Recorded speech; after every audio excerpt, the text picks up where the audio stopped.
గాదే సాయికృష్ణ అదృశ్య ఘటనను రాజకీయం చేస్తూ కూటమి ప్రభుత్వంపై వైసీపీ చేస్తున్న దుష్ప్రచారాలను ప్రజలెవరూ నమ్మవద్దు. ఈ ఘటనతో కూటమికి ఎలాంటి సంబంధం లేదు అని జనసేన ఎమ్మెల్యే బొలిశెట్టి శ్రీనివాస్ అన్నారు.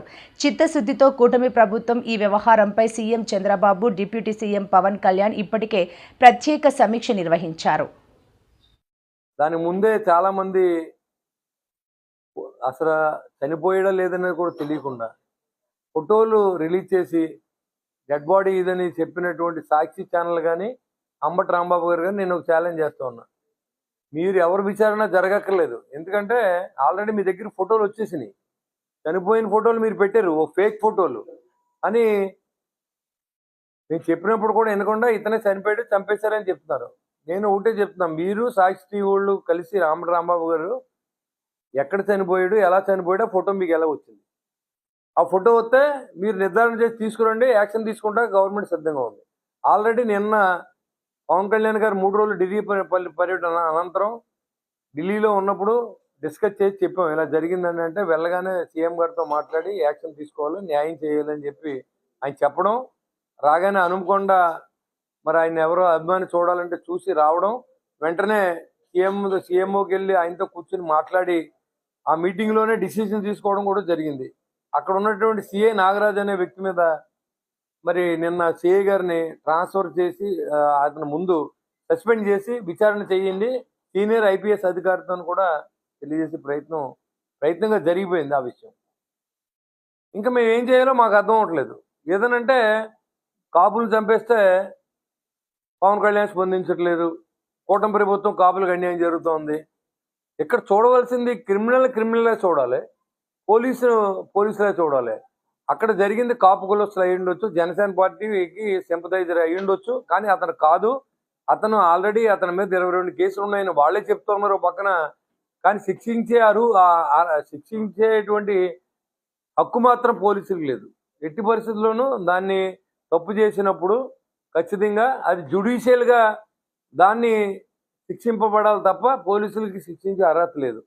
ఆ శిక్షించినట్టుగా ఎక్కడక్కడ రికార్డెడ్గా లేదు. మన దగ్గర అభియోగాలు అయితే ఉన్నాయి, అభియోగాలు ప్రూవ్ చేసుకోవాల్సిన అవసరం ఉంది. అది దాని మీద అభియోగం కింద మనం ఎవరిని ఉరి తీసేయలేం. సరే, మీ దగ్గర ప్రూఫ్ ఉంది కదా, చూపించారు కదా. ఎవరైతే మీరు నవీన్ రెడ్డి అని భవానీపురం సంబంధించినటువంటి అబ్బాయిని చంపేసి డిసెంబర్ 5వ తారీఖున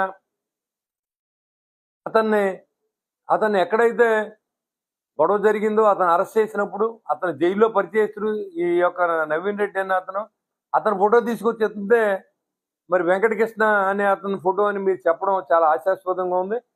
మీరు నిజంగా కనుక అది ఆ ఫోటో చనిపోయిన ఫోటో అయితే మీకు ఎలా వచ్చింది, ఎక్కడి నుంచి వచ్చింది, ఎలా తీశారు, ఆ సాక్షి ఛానల్ వాళ్ళు కానీ వీళ్ళు కానీ మీరు కోర్టుకి ఆధారపరచాలి. దాన్ని మీకు తెలుసు కాబట్టి ముద్దాయి ఎక్కడ ఉన్నాడో ముద్దాయిని తీసుకెళ్ళి కోర్టుకి ఆధారపరిచే బాధ్యతని మీరు తీసుకోవాలి. ఈ ఫేక్ ఫోటో చూపించారు నేను అందరికీ. ఇది ఎవరి ఫోటో? ఇది సాయికృష్ణది కాదు. మరి ఇది ఫేక్ ఫోటో చూపించి మీరు జనాన్ని మోసం చేస్తున్నారు అనేది అర్థం అవుతుంది. ఇవాళ కూటమి ప్రభుత్వం మీద బురదలడం, కాపు కులాలు స్విచ్ పెట్టడం, ఇవాళ ఎవరైతే పవన్ కళ్యాణ్ గారిని కూడా ఉన్నటువంటి కమ్యూనిటీ ఎక్కువగా కాపు కులస్తులు ఉన్నారు కాబట్టి వాళ్ళందరినీ దూరం చేయాలి. ముందు 2019 ఎలక్షన్లో ఉన్న కులాలను దూరం చేశారు, కాపు కులాన్ని అడ్డం పెట్టి. ఇప్పుడు సక్సెస్ రేట్ వచ్చిన తర్వాత కాపు కులాన్ని దూరం చేయాలి అని ఆలోచనతో పనిచేస్తున్నటువంటి వీళ్ళు నేను అడుగుతున్నా, మీకు ఛాలెంజ్ చేస్తా ఉన్నా, మీ రాజకీయ సన్యాసం చేయండి. జగన్మోహన్ రెడ్డి కానీ అంబటి రాంబాబు కానీ మీ సాక్షి ఛానల్ అనేది ఫేక్ అని ఒప్పుకోండి, లేదా మీరు కోర్టుకు సబ్మిట్ చేయండి. ఎవరైతే చంపబడ్డ వ్యక్తి ఫోటో వచ్చింది, ఎలా వచ్చింది, మీరు తీసారా, ఎవరైనా తీసి మీకు ఇచ్చారా, తీసిన వాళ్ళు ఎవరో పేరు చెప్పండి, మేము పోలీసులు అరెస్ట్ చేస్తాం. ఇది మీకు మేము ఛాలెంజ్ చేస్తూ ఉన్నాం జనసేన పార్టీ తరఫున. నిన్న ఏదైతే ఒక అభియోగం వచ్చిందో వెంటనే సస్పెండ్ చేసాం. మీరు గత రోజుల్లో చూసుకుందాం ఒకసారి, వివేకానంద రెడ్డి హత్య కేసులో సిబిఐ ఎంక్వైరీ జరిగి అవినాష్ రెడ్డిని అరెస్ట్ చేస్తాకు వస్తే మీరు తీసుకెళ్ళి ఇచ్చారా అని అడుగుతుంది. మీరు సిబిఐ ఎంక్వైరీ అన్నారు, సిబిఐ మీద పూర్తిగా నమ్మకంతో నీ మీద 18 కేసులు ఉన్నాయి. ఇవాళ వరకు వాయిదాలు కూడా వెళ్ళకోకుండా నువ్వు ఆంధ్రాలో కూర్చొని రాజకీయం చేస్తూ ఉన్నావు. అలాంటిది నువ్వు ఎంతసేపు పవన్ కళ్యాణ్ వీక్ చేస్తే కూటమి వీక్ అవుద్ది.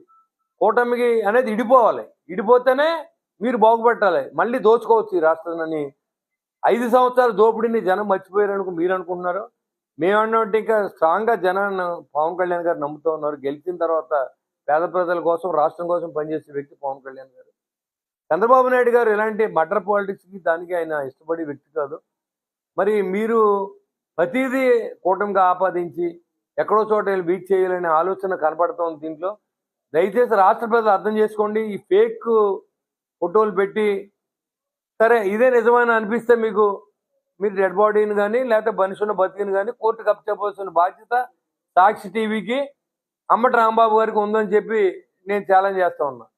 అయితే మీరైనా మీరు నిజమనంటే తీసుకొచ్చి చెప్పండి. ఫేక్ అంటే ఫేక్ అని చెప్పండి. రాష్ట్ర ప్రజలకి ఇది ఫేక్ పెట్టాం, తప్పు అయిపోయిందని చెప్పండి. పవన్ కళ్యాణ్ గారిని కూటమి ప్రభుత్వాన్ని వీక్ చేత పెట్టామని చెప్పండి. అంతేగాని ప్రజల్లో విషం జమ్మాలనే ఆలోచన మీరు మాట్లాడతారు. సుబ్రహ్మణ్యం డ్రైవర్ని ఇంటికి తీసుకెళ్లి ఎమ్మెల్సీ అరెస్ట్ చేస్తే, అనంతబాబు హత్య చేస్తే కనీసం అతను అరెస్ట్ చేయించినటువంటి మీరు ఇవాళ కూటమి ప్రభుత్వం గురించి మాట్లాడుతున్నారు. సుధాకర్ అని డాక్టర్ రోడ్డు మీద పెట్టి పిచ్చోడిని కొడితే పోలీసుల్ని ఎలాంటి పనిష్మెంట్ ఇవ్వకుండా అతను చనిపోయేలా చేసిన వ్యక్తులు మీరు కాదని నేను అడుగుతూ ఉన్నా. ఒక సొంత అక్కనే రేప్ చేస్తున్నారని చెప్పి చీరాలో కుర్రోడు అడిగితే